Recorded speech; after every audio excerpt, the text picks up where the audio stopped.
হাই গাই good morning. বিশেষকৈ আমাৰ আজি যিটো আমাৰ 27 ছেপ্টেম্বৰত হ'বলগীয়া আমাৰ আজি কি বুলি কয় লাইভ এটা স্থাপন আছে। মানে আমি সকলোকে দেখাৰ চেষ্টা কৰিম ধৰক কেনেধৰণে মানে তাত মানে প্ৰস্তুতি কৰাই আছে আমাৰ মানে কিবাসকলে মানে এই ছাৰসকলে লগতে আমাৰ ফ্ৰেণ্ড বন্ধুবৰ্গসকলে চেষ্টা কৰিম আৰু আমাৰ নেচাৰেল যিটো আমাৰ ফল আনিছোঁ বনাই আছে আমি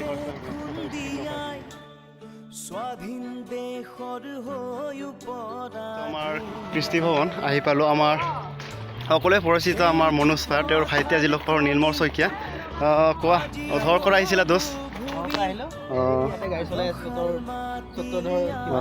ঠিকে আছে,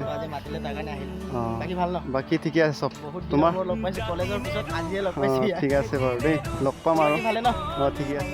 এয়া দেখিছেনে আপোনালোকে, ইয়াতে হ'ব আমাৰ যিহেতু আগন্তুক পৰিচয় দিব।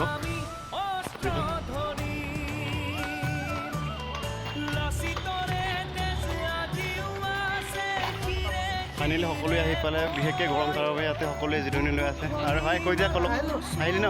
ভাল বাকী আনন্দ ভাই কিবা এটা কৈ দিয়া। আহি পালোঁ আৰু ভালে সকলোৱে আমাৰ ছাৰতে আছে। ভালে ভাই কৈ দিয়া অলপ খবৰ। ঠিক আছে ন? সেয়া আমাৰ বিকাশ ঠিক আছে, কৈ দিয়া অলপ কিবা এটা। কিবা এটা ক'বা নেকি?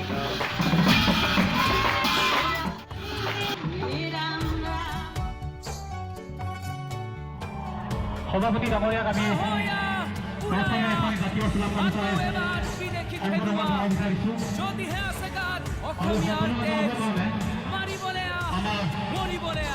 সন্মানীয়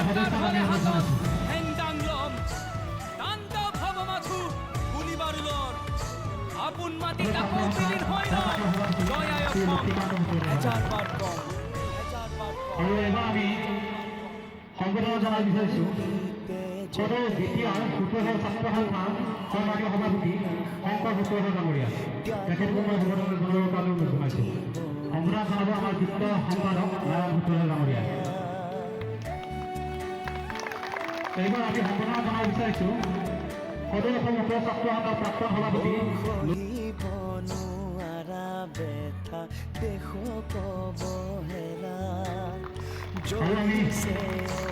পৰৱৰ্তী কাৰ্যসূচীলৈ আগবাঢ়িব বিচাৰিছোঁ।